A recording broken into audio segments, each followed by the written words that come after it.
What's going on, Los Angeles? Welcome back to the Rams Skinny here on the LAFB network. We are Los Angeles Sports. Hope everyone had a fantastic Thanksgiving and holiday week. We were on a little bit of, not a hiatus. We did our recap of the Eagles loss, and then we're going to try to do a preview of the Saints game, and then just with the holidays, it didn't happen, but we're back with you now. So thanks for tuning in to the Rams Skinny. We always appreciate you making us a part of your day. Rams get the win over the Saints. It was not pretty, did not look good, was reminiscent of their win over the Raiders, but hey, it wins a win. They get back to 6-6. The season is very much still alive. 21-14 was the final there. But first and foremost, Skinny T, looking good as always. How's the Thanksgiving, my friend? Oh man, it was great. More of a Friendsgiving than, as they call it, than with family, but, some good food, some good drinks, a fire pit, some board games, the impromptu dance party in the kitchen. Wow. It was a good time. Look at you. How about yours? Good. Yeah, it was great. I was, as you know, and everyone that watched our last show, was out in Colorado visiting my side of the family for first time on Thanksgiving since I've been married and with my daughter. So that was fun to get back out. We always go out for Christmas, but never Thanksgiving because they're so close together. So, but it was fun to be out there for Thanksgiving. Got some snow, nice early Thanksgiving snow, which was great. I was laughing because I flew back to LA on Friday. When we left Friday morning from my parents' house in Denver, it was 19 degrees. We land on Friday. It's beautiful. Saturday was the USC Notre Dame game that I went to. It was a 12:30 kickoff. It was 81 degrees at kickoff for that game. So from 19 snowy weather to 81 SoCal weather, I'm like, that's like the catalyst of what Southern California is all about right there. Absolutely. What a fun game that was as well. I mean, for me, I'm a Notre Dame fan, so yeah, I know. For your Domers, yeah, it was a really good game. It was an unfortunate ending, obviously, and the score looked worse than what it was. I mean, it was a one-score game for almost the entirety of it, but yeah, it was a fun game. So it was a bummer ending for the Trojans, but we got into all that anyway on our USC show. So if you're a USC fan, make sure to check out our USC LAFB YouTube channel, or you can find all of our USC coverage on LAFBnetwork.com. But this is the Rams Skinny. We're talking all thing Rams, 6-6 Rams. I would stay away from betting the Rams the rest of the season, but if you do want to bet on them or any team, you can do it all at betonline.ag. Head to betonline.ag today. Got all the best money lines, spreads, every sport you can think of, every non-sport you can think of. I mean, they do the hot dog eating contest in July on there, so you can bet on just about anything on betonline.ag. Tell them the guys at the Rams Skinny sent you. So 21-14, a very, I would say, uninspiring win, but a win is a win. This team needed it desperately. They do take care of business, right? Like that's the thing about, like, I do not think this Rams team right now is a great team. I'm not even sure if they're really a good team, but I do want to put that in that good echelon because the good teams take care of business when they're supposed to. And they did take care of business against, not a very good Saints team. So, I mean, that's when you lose to these type of teams, that's where you say, like, okay, that's a bad football team. That's just from the top down. That's bad. They've at least handled the bad teams. It hasn't been pretty in all of them, but they've taken care of it and got the win. But can they do it against better teams? That's a different conversation. We've talked about it a bunch, but for you, Skinny T, what was your biggest takeaway, I guess, from this game down in the Big Easy? Yeah, well, if we had done a preview show, I was going to mention Alvin Kamara as a player to watch out for against this team. Yep. And in the first quarter, or in the first half, he was really churning, really moving that ball around. He had a couple of drops, but other than that, he was really challenging that Rams defense, which is something we've harped on since early on in the season. This their ability to stop the run against good running backs. Luckily, Clint Kubiak is running that offense, and the Kubiak offense has a lot to do with the McVay and Shanahan tree. And just like Shanahan, he stopped running the ball. Luckily for the Rams, because if he had kind of kept that momentum instead of trying to get the big strikes, this story could have been a bit different. I think they had the defense against the ropes there for a little while, but they changed that game plan up, fortunately for the Rams. The second one is this offense still hasn't put a complete game together except against the Minnesota Vikings. And we've looked at different things and blamed different people for the problems here. And I'm starting to wonder if it's Matthew Stafford and his age that is finally kind of catching up to him at 36, nearly 37 years old. You look at some of the metrics. His completion percentage is still 66%, which is nice. It's in line with what he's been as is in his time with the Rams. But you dig a little bit deeper into that, and you look at his completion percentage when he's targeting deep down the field, and that's where he's starting to break down a bit. He's not completing those passes, those big deep bombs, and it's kind of one of the things that has been most frustrating watching this Rams team is that they're not that explosive offense that they once were. Mm-hmm. So, whether that's been the kinds of receivers that they have currently or receivers that they don't have. But that's, he's not moving around a lot in the pocket. He's got 2 scrambles on the year, one in this game in which he got hurt. He has a lateral ankle sprain that isn't going to limit him in practice and probably not against the Bills, but you don't want any less mobility from this guy at this point. So yeah. What are your thoughts? Yeah, it's, again, I hate coming out here and sounding seemingly negative. And I'll just say that to that point is like, if you can come out and be super positive about specifically this offense and where it is right now. Yeah. I mean, we're not being negative. I'm trying to, come up with a prescription of why it's looked so bad. And, this is just my newest theory.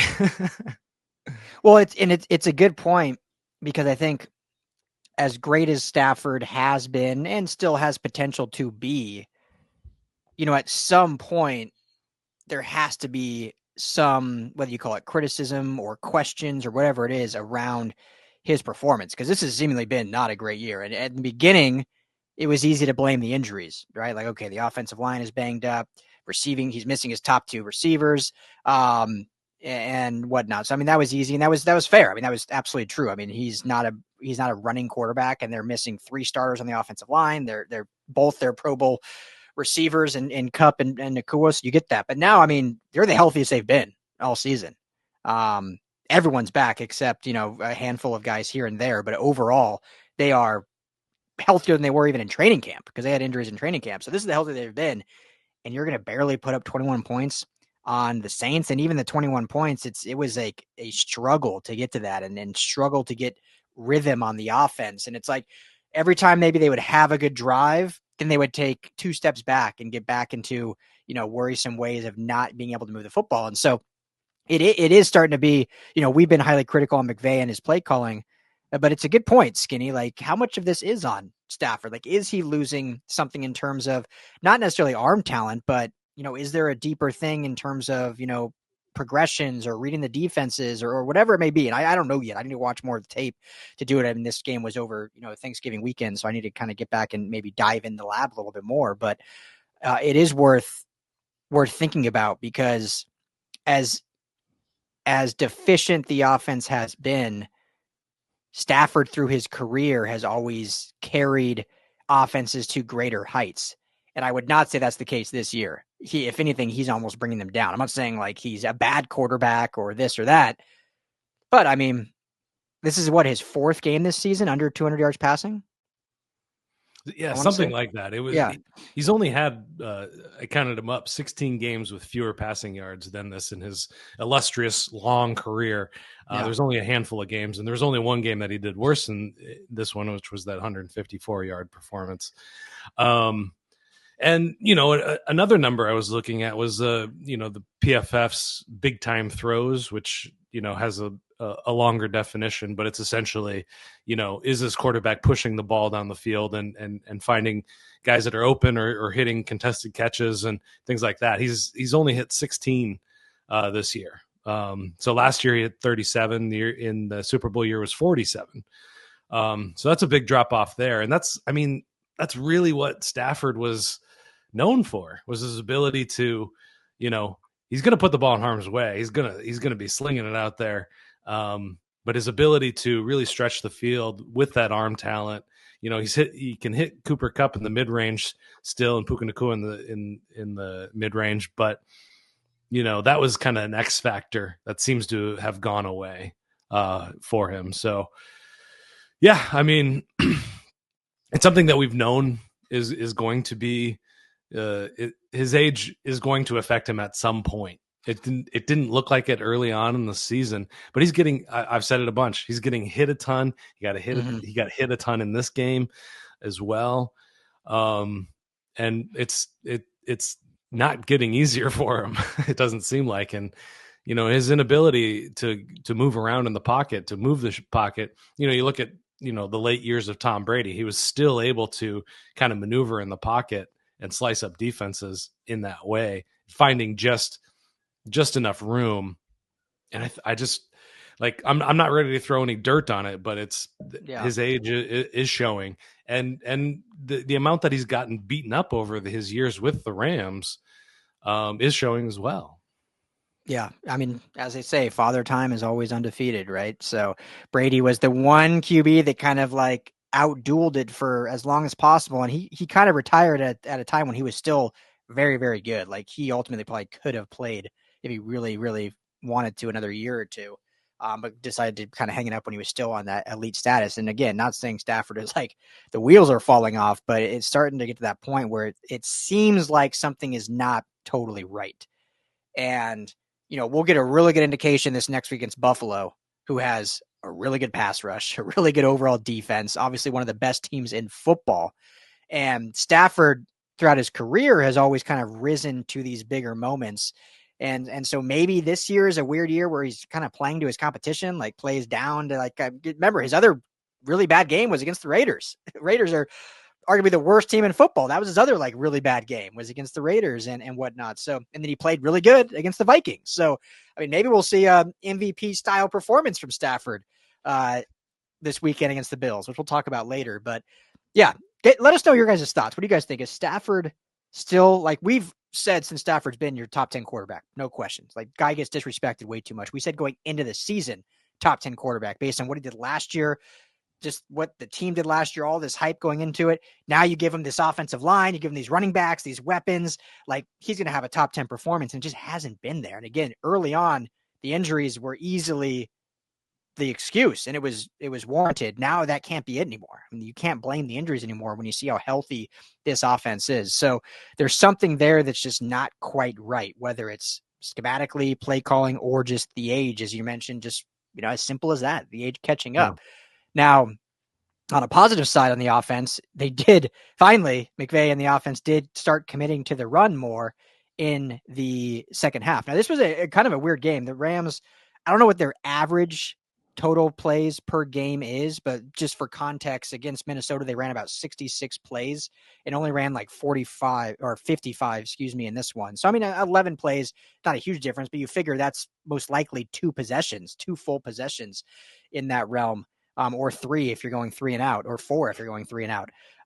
And so a little bit less possessions, so a little more efficient overall, but it was good to see, Kyren Williams have another really efficient game with his 104 yards on 15 carries, 6.9 yards per average. Blake Corum, 8 carries for 42 yards, a 5.2 average, finally getting Blake Corum some run. So it's good to see them finally kind of giving into that. Still, that's only 23 total carries between the two of them. Me and you like 25 plus, 30 plus, but now we're nitpicking. They did commit to it in the second half and got it rolling. And just to toss it back over the defense, like it's fascinating to me, Skinny. Fascinating how these smart ass coaches just won't do simple things. Like I totally agree. Like the fact that Clint Kubiak did not say, we are going to run Alvin Kamara into the ground this game because the Rams cannot stop. The Rams could not stop Alvin Kamara in that first half.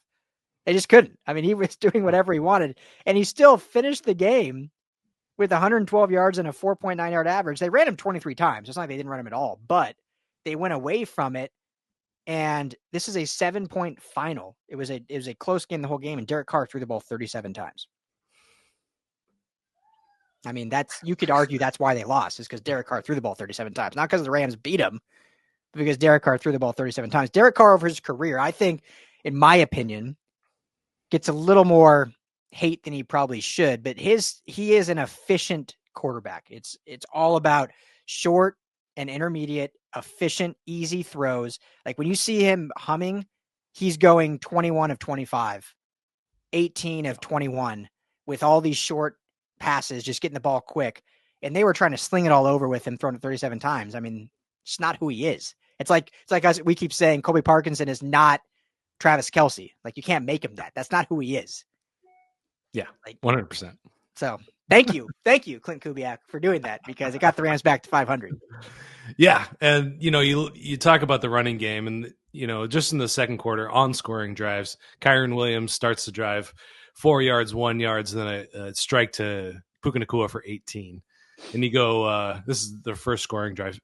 Kyren Williams 8 yards, Kyren Williams 10 yards, Kyren Williams 4 yards, and then a pass to Nacua for 8 yards, and then Kyren Williams runs it in. Another 6 yards for Kyren, and then a 4-yard touchdown. Just compare that to any of the drives. Compare that to the first offensive drive. That was a 3-and-out. What was that? Incomplete pass, 4 yards to Nacua, incomplete pass to Kupp, and then you got to punt it. Yeah. That's, I mean, you talk about a matchup against specific teams, and you're looking at the Saints. Pretty good against the pass. I think they were like ranked 10th in EPA per play against the pass, 20th, I think, against the run. I mean, I don't know what to tell you. Like, run the ball.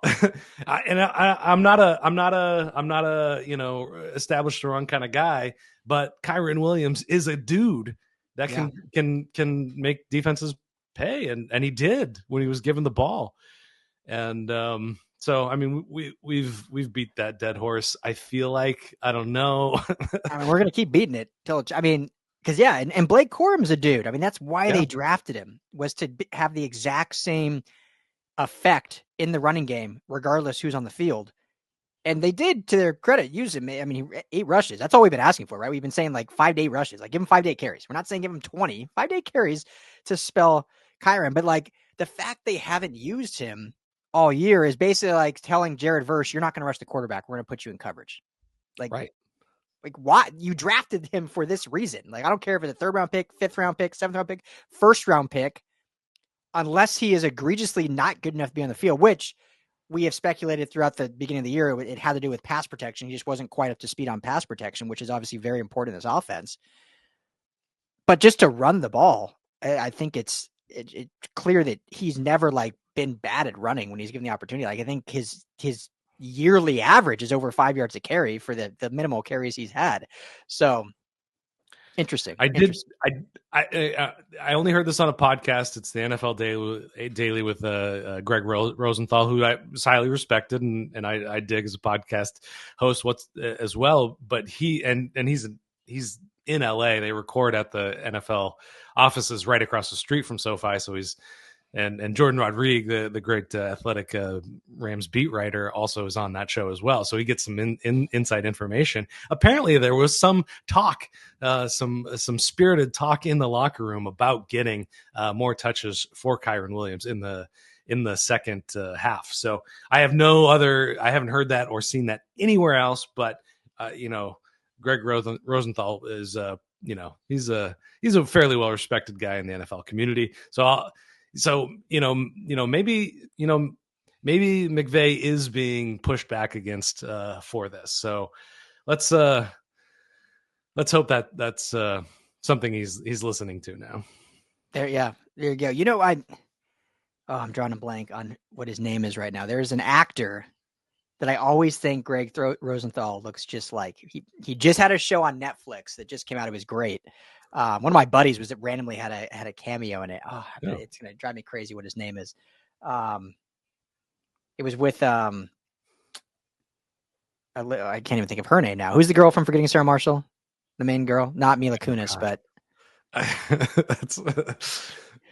I'll look it up when you're talking next. Yeah. There's an actor that everyone knows, for sure who he is. I'm just trying to blank on his name, but whenever I see Greg Rosenthal, I think he looks just like that actor. But yeah, I mean, it makes perfect sense, right? Give Kyren Williams the ball. Give him the rock. Quickly, congratulations are in order. Cooper Kupp, 100th career game New NFL record, most receptions in 100 games with 625 receptions. Passes Keenan Allen, who is 624, Antonio Brown, 622, Julio Jones, 614. So elite company for Cooper Kupp. And I want to ask you this about Cooper Kupp real quick, and then we got to talk about a free agent that was just added, and we'll probably wrap up with that and then get ready to preview this big Bills matchup. And maybe we'll get someone from the Bills to come on. Maybe we need we haven't had our guest on in a little while, so we might need someone from Bills Mafia to come and help us break that game down. But in your opinion, with the elite play of Cooper Kupp, even though it's been kind of a short window that he's been elite just because of injuries and whatever, he's been very good, I think, over his whole career, but it's not like he's had a 10-year elite career. It's probably been like 4 years, 5, 6 years of really, really good play. Is he a first ballot Hall of Famer to you? I mean, it's the Hall of Fame. It's not the Hall of Very Good. It's not even the Hall of Great. Yeah. I think, man, I would love it. I would love to put him in their first ballot. He's had one elite season. Yeah. I got to put on my not just Rams analyst hat and say, we were talking about this at the Super Bowl with Marshawn Lynch. I think it's his first year of eligibility, and I said no for him too. He's a big, huge personality, which is not what Cooper is, but he had a couple of really good seasons. But I mean, the big argument is how many Triple Crown winners have there been that performed at that level. So, if I was a voter, I would not put him in there. As hard as that is for me to say. Yeah, it's like at first, like if someone were to ask me that at first thought, yeah, no brainer.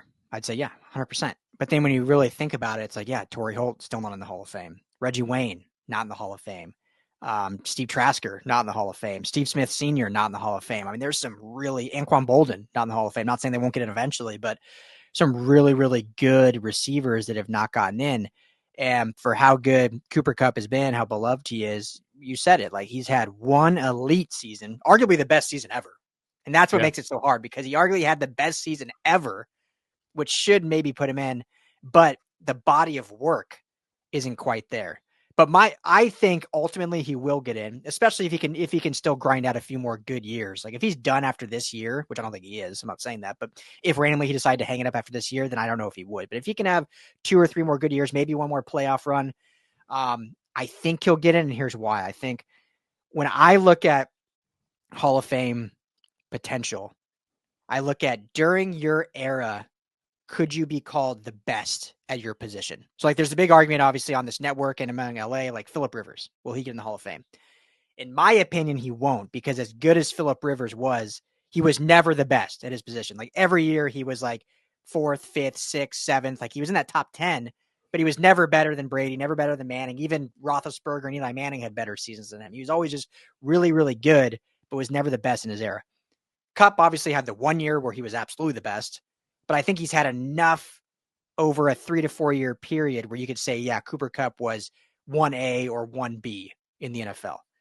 And when you look at someone like Terrell Davis, for instance, running back, and I'm going on a tangent here, but Terrell Davis only had really 4. He only played 7 seasons total. 4 of those 7s, he was elite. 3 of them, he was injury riddled, unfortunately. 1 of those 4, he ran for 2,000 yards, was the best in the NFL, and he's one of the best playoff running backs of all time, and he got in to the Hall. So that would be my argument to say Cooper Kupp does get in, because at his peak, he was the best in the game. Yeah. Even though it wasn't a long period, he could say he was the best, whereas other players, even at Anquan Boldin, I mentioned, I don't think you'd ever say Anquan Boldin was the best in his era. He was always top 5. Yeah, and I would definitely put myself in the harsher critic of allowing guys like Terrell Davis into the Hall of Fame. And here's the best case I could probably make for Cooper Kupp is he revolutionized the slot position. Yeah. When that started to become more prominent in the NFL, it was kind of little guys. It was kind of, your spare tire wide receiver that you would trot out there. And he's, Cooper Kupp is a big dude, and he did it in a way that really changed how the entire league viewed the position. also thanks to Sean McVay, who recognized this talent he had in he's the third rounder, right? I don't know why I'm liking, of a third rounder. Changed his offense from, he wanted to go in with a 12 personnel, and he's like, I got Cooper Kupp who can block like a tight end and can catch. It's the 11.5 personnel, and who can run routes at an elite level. The longevity has to play into it, and the injuries definitely have affected his longevity. But I mean, that was the big Devin Hester conversation, is a specialist, somebody that kind of changed how the position was viewed. Can that be put into the Hall of Fame? And I think that would be my case for it, as somebody that has like holds it at a very high standard, but historical game-changing things have to be recognized.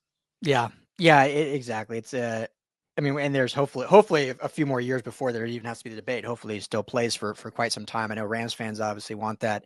But yeah, you just look at some of the accolades and the records, and to me, that's what puts him in. It's like, okay, here's a dude that was the best at his position, even if it was a short period. But most catches now in a 100-game period ever in NFL history. Triple crown, all that. So anyway, that's another conversation. Just thought I'd bring it up because he broke this record on. He got overlooked. Like, no one really talked about that. That's a pretty big deal. Like 100 games, most receptions ever in NFL history. Like, it's pretty good. With all the injuries, he's still number one. Yeah, maybe it took him a little longer to get there, to get to 100 games. But yeah, that's true. Okay, last bit of business, and we'll wrap this up. Another defensive cornerback joining the Rams. Former first-round pick, former teammate of Cameron Curl, Emmanuel Forbes from Washington. The Rams claimed him off waivers. What's your thoughts on this move? I mean, it's a good high risk, low reward, high risk. High reward. Maybe I'm Freudian. There we go. I'm Freudian slipping that. Yeah, I think they've been looking for answers in the secondary. I think, why not? They've been really, really bare at that position on the depth chart. So I think you got to try all sorts of things. So yeah, McVay came out and said that he was high in their valuation when he was being drafted. I have not watched much of his tape. There hasn't been much tape to watch this year. I think he's only played any significant amount of time for the Commanders in 3 games. The Rams always seem to have one of these reclamation projects every year where they're able to turn a guy around, where he's able to get another contract, or find a good spot for himself on the team. So I like the risk. I like, they didn't risk a lot. There is something about roster positions available, with Tyler Higbee coming back on the active roster, and then Troy Reeder and John Johnson coming off the IR. So that's something to keep in consideration, keep an eye on. He might not last that long, depending on kind of how we practice over the next couple of days and weeks. So what are your thoughts?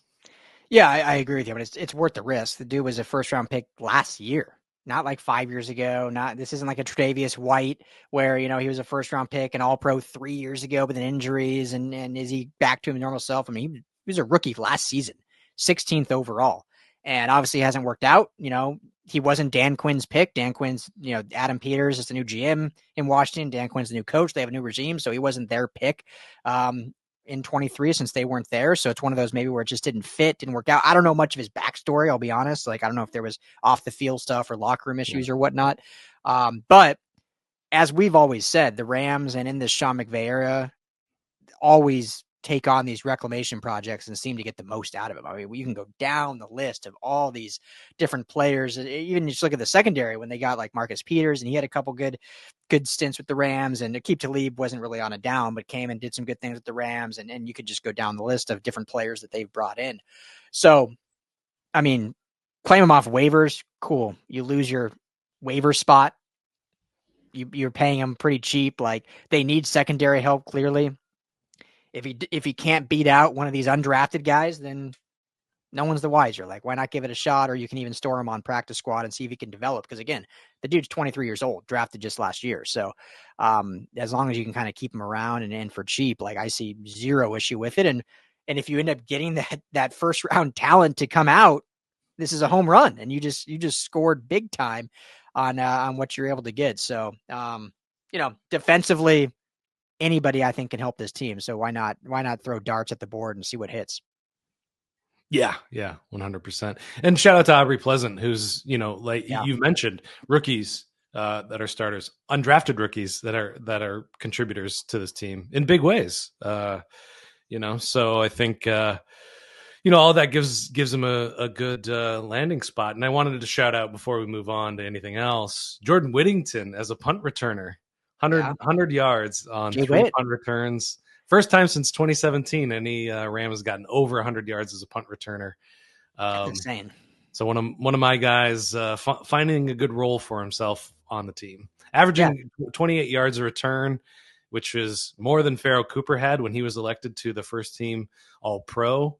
Obviously, he did it he was doing it a lot more. Whittington has six returns so far, but it's almost 11 yards better than Austin Trammell, who was returning kicks last year. So now it was not punt returner, kick returner. Sorry. Yeah. I mean, the Rams haven't had like a solid return man since Pharoh Cooper back when that was like right when they moved to LA, and even he was cut. He was cut the second season. I know. They just don't care.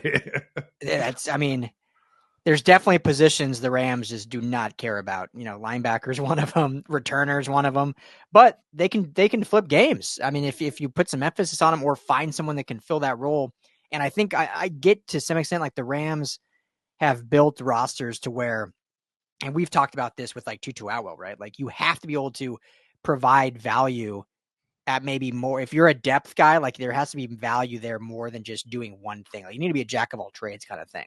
And so if Whittington, who we've seen be a good receiver early on in his career before he got hurt, and he can be the return guy, he all of a sudden provides great value to this team. And he's got more size, and hopefully he can stay healthy in that role. So hopefully they have found the return guy of the future. That'd be great. You wrote a great article on it just today. You can see that at LAPnetwork.com. So there you go. Anything else to add before we wrap this up? They still have a shot to be the 3 seed. They're the 10 seed right now. They could end up, depending on what happens, one game back from leading the NFC West. It's still, Cardinals. The 49ers have fallen completely apart. Yeah, their season, I think, is done, especially with the injuries. I mean, as much as we don't talk about the Niners, and I know the Rams fans hate Niners, I've always loved Christian McCaffrey, and I hate that he cannot stay healthy. He went to high school down the street from me in Colorado, and he's so good. And I know it's good for the Rams. No one hopefully ever roots for injuries, but it kills me that guy can't stay healthy. But yeah, the Niners as a team, their season, I think, is done. Yeah, 100%. But those two other divisional opponents, they're just as weird as the Rams. They're and the Rams play them back-to-back weeks to finish the season. That's the season. Exactly. I keep looking at the schedule, just being like, how do you, I could, lose to the Bills, beat the Niners, beat the Jets. It's still coming down to those two games. So if they can get this one against the Bills, wow. I mean, if they can somehow shock the Bills this weekend, which again we'll talk about in a few days, then I think they will be maybe the division winner, because I think they could at least split the end, and this is the big one. But let's just say they lose to the Bills 6-7.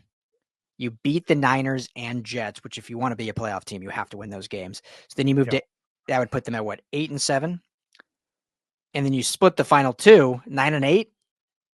That could win the division. Mm-hmm. Yeah. and you end up getting an advantageous seeding, because you are a division winner. You're going to be the 3 or the 4 seed, likely. And so you're going to be playing and advantageous. It looks like you're playing the Commanders, or you're playing the Vikings, or the Packers. So I don't know if that's advantageous, but it looks good on paper, which I think the Rams fans are going to root for this season. Yeah, still a home game. So yeah, you got to go 3-2 over their final 5, which is doable. For how up and down this team has looked. It's doable. But we'll get into that next few days as they take on the Bills. So, Skinny T, thank you as always. Thank you, Rams fans, for hanging out with us. Let us know in the comments your thoughts on this team and your hope, I guess, for the rest of this year and how they finish up. So, but this is the Rams Skinny on the LAFB Network. Make sure to hit that like and subscribe button on the Rams LAFB YouTube page if you're not on YouTube. Easy to find, Rams LAFB. You can find the podcast Rams Skinny anywhere you get your podcasts, Apple, Spotify. Just search Rams Skinny. And of course, everything involving the Los Angeles Rams is on our website, LAFBnetwork.com, the LA fan-based network. We are Los Angeles Sports. Thank you, Ramley. Appreciate it. Everyone be well. We'll talk to you all in just a couple days.